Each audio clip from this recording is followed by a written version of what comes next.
Ça va bientôt faire 20 ans que je suis célibataire. Et au début, je vivais ma best vie. Jusqu'au jour où ma tante est venue me demander: alors ma chérie, t'as un copain? Non, toujours pas. Ah non? Toujours pas? Faudra pas que tu finisses comme Tanti Brigitte, hein? Tanti Brigitte, 64 ans, habite seule et sans enfant. Célibataire depuis toute sa vie, il n'y a que son chat pour lui tenir compagnie. N'est-ce pas simplement ce qui attend Vixie? Non. Faut que je trouve l'amour. Le seul problème, c'est que je savais pas comment faire. Donc j'ai testé 2 techniques. La première, j'appellerais ça la technique Disney. Vous allez comprendre. Je m'habille un peu mieux que d'habitude. Robe, chaussures, manteau. Et je devais me coiffer, mais capillairement, en ce moment, c'est compliqué, ok? Donc je sors et là, 3 manières d'opérer. Soit je bouscule quelqu'un pour qu'il remarque à quel point je suis fraîche sa mère. Lol, je me suis juste retrouvée par terre. Sinon, je dors en espérant qu'on vienne me réveiller avec un baiser. Mais ce sont les pièces des passants qui m'ont réveillée. Ou soit, plus simple, j'attends tranquillement qu'un homme vienne à ma rencontre. Mais j'ai arrêté d'attendre lorsqu'on est venu me demander mon prix. Bref, ça ne marche pas. Ou peut-être juste dans les contes de fées. Ou peut-être c'était juste à l'ancienne, hein. Je sais pas.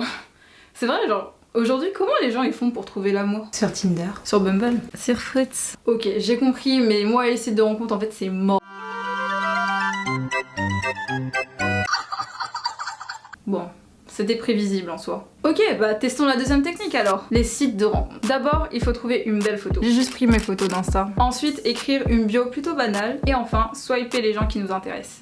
Et attendre que ça matche. Mais comme je suis nulle en drague et que j'aime pas trop rester sur mon téléphone, les sites de rencontres n'étaient pas du tout faits pour moi. Ça m'a dégoûtée et je me suis fait une raison. Peut-être qu'en fait je suis faite pour être célibataire. Et c'est comme ça que je suis devenue une célibataire endurcie. Et en soi c'était pas si horrible.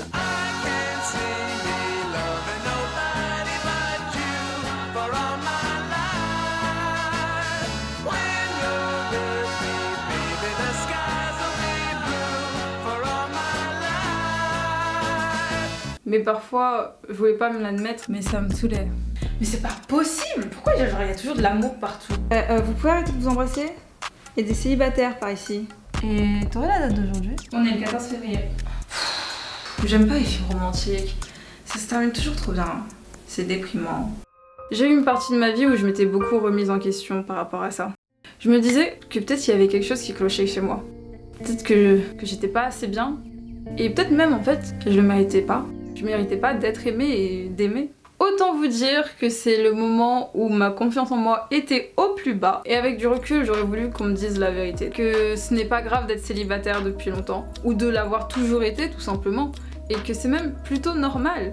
Et là, je m'adresse d'une part aux filles, mais surtout aux garçons qui ont une énorme pression par rapport à ça et personne n'en parle.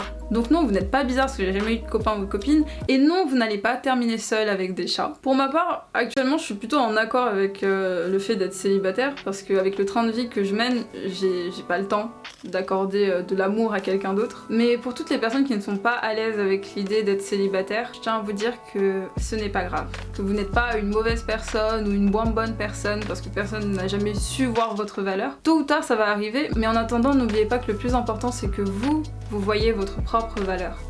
Vous êtes génial. Et vous n'avez pas besoin qu'une personne vienne vous le dire pour le savoir. En attendant, on est dans la même team et on va essayer de passer une bonne Saint-Valentin. Solo with ourselves, bitches. Je vous donne rendez-vous très bientôt pour de nouvelles aventures.